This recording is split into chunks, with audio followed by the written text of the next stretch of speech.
트럼프 대통령은 비트코인 지지자 하워드 러트닉을 미국 상무부 장관으로 지명한 것으로 나타났습니다. 러트닉은 비트코인 2024 컨퍼런스에서 비트코인 보유자들을 대상으로 금융 사업 계획을 발표한 바가 있습니다. 또한 SEC 위원장의 가상자산에 친화적인 변호사를 고려하고 있다는 소식도 전해지고 있죠. 또한 미국의 지급결제 업체인 스트라이프는 USDC 결제를 시작했으며 대선 중요 격전지였던 펜실베이니아는 주 예산의 최대 10%를 비트코인으로 하는 전략준비자산 법안을 발의하였습니다. 트럼프는 크립토 시장은 미국에서 이끌어가야 한다며 그 누구보다 발빠르게 크립토 시장을 흡수하며 받아들이고 있습니다. 그러나 우리 대한민국은 아직도 2017년에 머물러 있습니다. 정계와 금융당국에서는 아직도 코인하는 사람들을 무슨 도박쟁이로 보고 있는 것이죠. 전 세계가 하루가 다르게 바뀌어 가고 있는데 우리나라는 7년째 아직도 코인 시장을 풀어줘야 하나 망설이고 고민만 하고 있습니다. 이미 코인 시장의 거래대금은 코스피와 코스닥의 거래대금을 아득히 추월하였는데 이러한 코인 시장도 국장만큼 다 죽여놓아야 속이 후련할련지 참으로 안타깝습니다. 그럼 오늘의 브리핑 시작하도록 하겠습니다. 마이크로스트래티지가 51,780BTC를 추가 매수했다고 발표했습니다. 마이크로스트래티지가 신규 주식을 발행해서 88,627달러에 51,780BTC를 추가로 매수한 것인데 이제는 사실 조금 걱정이 됩니다. 너무 과하다 싶을 정도로 신규 주식을 발행해서 비트코인을 매수하고 있는 점입니다. 빚내서 비트코인을 매수하고 있는데 앞으로 더욱 빚을 내서 비트코인을 매수하겠다고 합니다.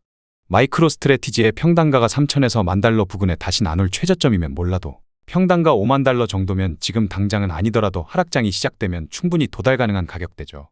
당장은 아니더라도 먼 훗날 하락장이 시작되면 비트코인이 하락하면서 마이크로스트래티지의 주가도 폭락할 것이고 마이크로스트래티지의 주가가 폭락하면 더 이상 빚을 내서 돈을 빌릴 수도 없게 되겠죠. 그럼 결국 자연스레 파산 절차로 넘어갈 텐데 보유한 비트코인이 33만 개가 넘어가다 보니 이는 엄청난 매도 압력으로 전환될 수 있겠습니다. 마운트 곡스의 악재가 사라져서 이제 안심했는데 해당 빈자리를 마이크로스트래티지가 차지하며 하락장마다 나올 새로운 악재가 될 수 있겠습니다.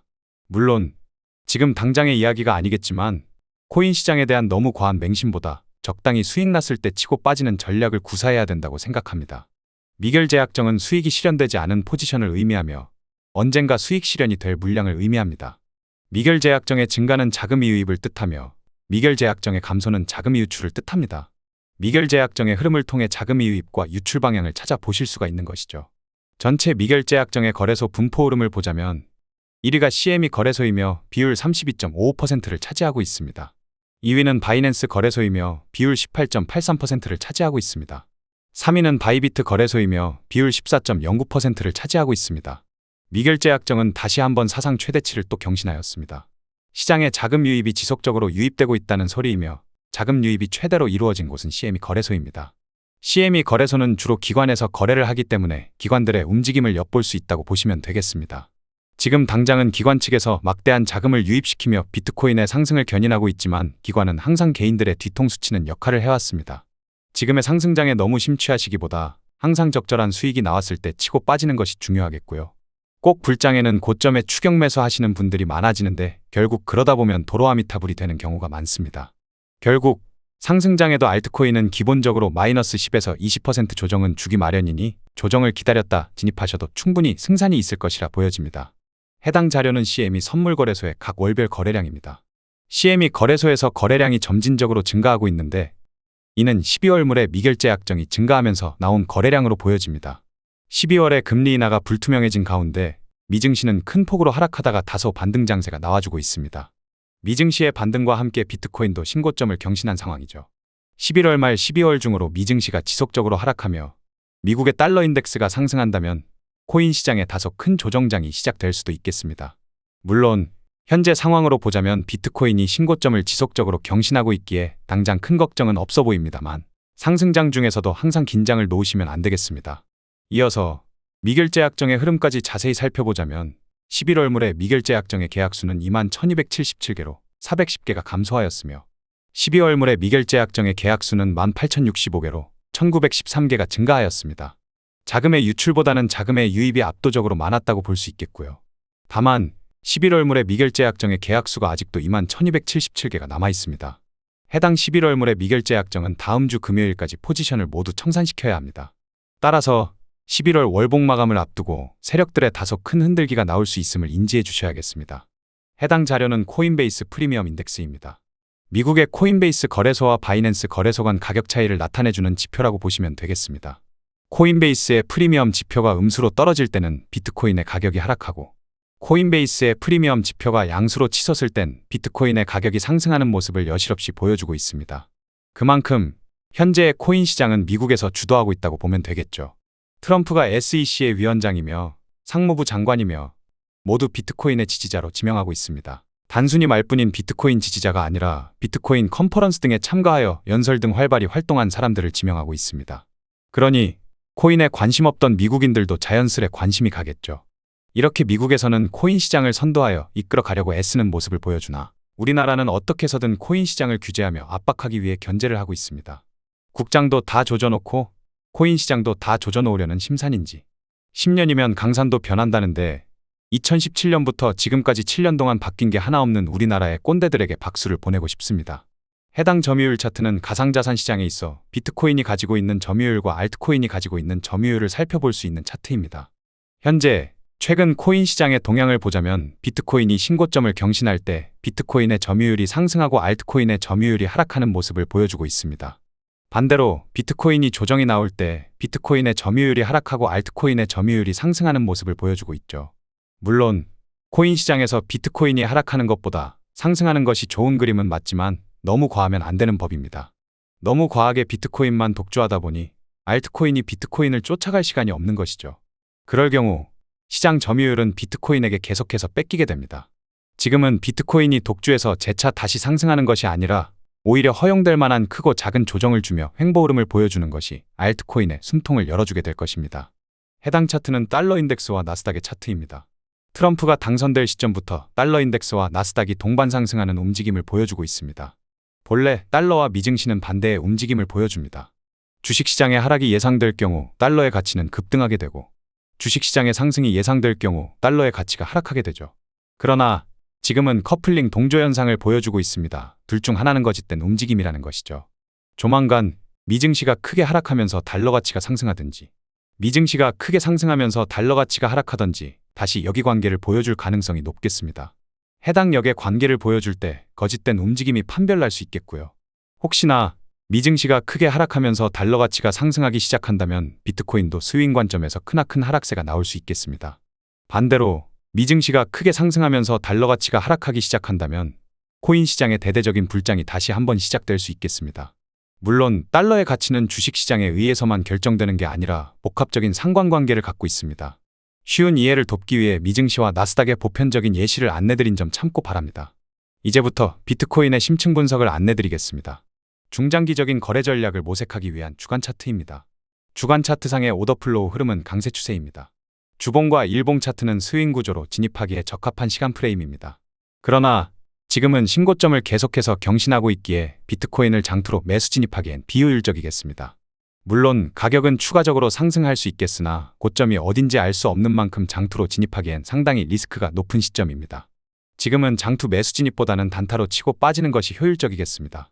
또한 비트코인이 신고점을 경신한 것 대비 알트코인은 가격에 별다른 영향이 없는데 비트코인이 재차 횡보 흐름을 보여준다면 알트코인은 다시 한번 크게 급등할 수 있겠죠. 따라서 지금은 비트코인을 투자하기보다 알트코인의 투자 메리트가 더욱 높은 시점이라 할 수 있겠습니다. 해당 차트는 비트코인의 일봉 차트입니다. 일간 차트상 오더플로우 흐름은 강세 추세입니다. 앞서 말씀드렸지만 스윙 구조상 지금은 매수 진입하기란 부담스러운 가격입니다. 비트코인의 신고점이 어딘지 알 수 없기 때문에 기준점을 잡기가 애매한 상황이죠. 비트코인은 이제 스윙 장투 진입하기보다는 그간 성적이 저조했던 알트코인에 대해서 눈 돌릴 시기라 보여지고요. 알트코인 입장에서는 더 이상의 비트코인의 독주는 반갑지 않을 것입니다. 실제로 오늘날 비트코인은 신고점을 경신하였으나 비트코인이 신고점 경신하는 날에만 유독 알트코인 점유율이 하락하며 알트코인의 마탱이 간 모습을 보여주고 있죠. 지금은 비트코인의 독주보다는 비트코인이 횡보박스권을 보여주면서 알트코인이 따라올 시간을 주는 게 가장 좋은 시나리오라 보여집니다. 해당 차트는 비트코인의 4시간봉 차트입니다. 4시간봉상 오더플로우 흐름은 강세 추세입니다. 비트코인의 4시간봉상 주가의 고점은 지속적으로 상승하고 있으나 상대 강도 지수 RSI의 고점이 낮아지면서 하락 다이버전스의 형태를 보여주고 있습니다. 물론 하락 다이버전스가 뜬다고 바로 하락한다는 소리는 아니고요. 당장 현재 가격에서 매수 진입하기란 부담스러운 소리로 이해하심이 좋겠습니다. 또한 지금 비트코인의 단기 고점이 어딘지 도저히 감이 안 잡히긴 하는데 가격을 콕 집어서 맞출 순 없겠지만 저는 다음 주 내로 단기 고점을 형성할 것이라 보여집니다. 다음 주부터는 미결 제약정이 최대로 쌓여있는 시에 미 거래소의 선물 만기가 진행되기도 하며 11월 엄청난 퍼포먼스를 보여주었던 월봉이 마감되기 때문에 세력들의 월봉 마감 작업을 위한 강한 조정 흔들기가 나올 것으로 보여집니다. 따라서 다음 주 내로 단기 고점을 형성하며 다소 크고 강한 조정을 통해 미친 듯이 달라붙어 있는 개미들을 떨궈내려고 하겠죠. 무한정 수직 상승만 하기만 하면 오죽 좋겠으나 저희가 조심하는 이유는 비트코인 시장에 당해봤기 때문입니다. 또한 알트코인 투자자 관점에서 비트코인의 조정을 크게 겁내실 필요가 없는 게 비트코인이 조정 나오면 해당 그 순간에는 알트코인도 맞조정이 나올 수 있겠으나 오히려 비트코인의 조정은 알트코인의 점유율을 상승시키는 트리거 역할을 하게 될 것입니다. 비트코인에게만 쏠려있는 자금이 알트코인에게로 분배가 될 수 있다는 소리죠. 시장이 활활 타오른다고 불나방같이 뛰어들 필요 없겠으며 매매는 신법이 가장 중요한 법이니 본인의 탐욕을 컨트롤하고 다스릴 줄 아는 분들이 이 시장에서 살아남을 수 있겠습니다. 금일의 주요한 유동성 가격대를 확인해 보겠습니다. 우리가 유동성을 확인하는 이유는 무엇일까요? 세력은 결국 유동성을 목표로 움직이게 됩니다. 시장 참여자들의 주문 오더가 밀집한 영역을 찾아 사냥에 나서는 것이죠. 따라서 우리는 유동성 이끌림 방향을 캐치하는 것이 중요합니다. 일간 매수층 유동성은 94,000달러에 형성되어 있으며 주간 매수층 유동성은 해소되었습니다. 일간 매도층 유동성은 94,435달러에 형성되어 있으며 주간 매도층 유동성은 82,270달러에 형성되어 있습니다. 비트코인은 다시 한번 신고점을 경신해 주었습니다. 따라서 주간 매도층 유동성은 해소되었다 보시면 되겠고요. 이번 주 혹은 다음 주 내로 비트코인의 찐 단기 고점이 나올 것이라 보여지는데 단기 고점을 형성하고 조정을 단순 몇천 불 수준이 아니라 몇만 불 수준의 큰 대조정이 나올 것이라 보고 있습니다. 자금의 순환을 빠르게 돌리시는 분들은 이제 해당 대조정을 기다리시며 줍줍의 기회를 기다리고 계실 것이라 보여지고요. 또한 최근 밈코인이 굉장히 핫한데 밈코인은 NFT와 비슷한 전철을 밟을 것이라 판단합니다. 그렇게 NFT를 물고 빨고 하시던 분들이 쏙 사라지긴 했는데 지금 NFT 시장이 거의 죽어있죠. 밈코인도 마찬가지입니다. 지금 밈코인이 핫하며 영원할 것 같이 보여도 밈코인은 딱히 가치가 없는 쓰레기에 불과하기 때문에 반짝하고 사라질 섹터에 불과하겠죠. 밈코인의 수익률에 현혹돼서 기웃기웃 거리시기보다 상대적인 수익률이 떨어지더라도 탄탄한 알트코인을 모색하시는 것이 좋겠습니다. 오늘의 영상을 요약하자면 미국에서는 코인 시장을 선도하여 이끌어가려고 애쓰는 모습을 보여주고 있으나 우리나라는 어떻게 해서든 코인 시장을 규제하며 압박하기 위해 견제하고 있습니다. 10년이면 강산도 변한다는데 2017년부터 지금까지 7년 동안 바뀐 게 하나 없는 우리나라의 꼰대들의 모습입니다. 국장도 다 조져놨는데 코인 시장도 다 조져놓아야 마음이 놓이련지 참으로 이해할 수가 없습니다. 마지막으로 비트코인은 신고점을 재차 경신해 주었으나 비트코인의 신고점 경신을 할 때마다 알트코인의 점유율이 하락하고 있습니다. 지금은 비트코인의 독주보다는 비트코인의 횡보 박스권 움직임을 보여주어야 알트코인의 점유율을 상승시키며 알트코인 장이 열릴 수 있겠습니다. 비트코인의 독주가 그만 멈추길 바라며 알트코인 쪽으로 자금의 분배가 이루어지길 기원해 보겠습니다. 그럼 오늘도 좋은 하루 되시길 바라며 구독자 여러분들의 성공 투자를 기원하겠습니다.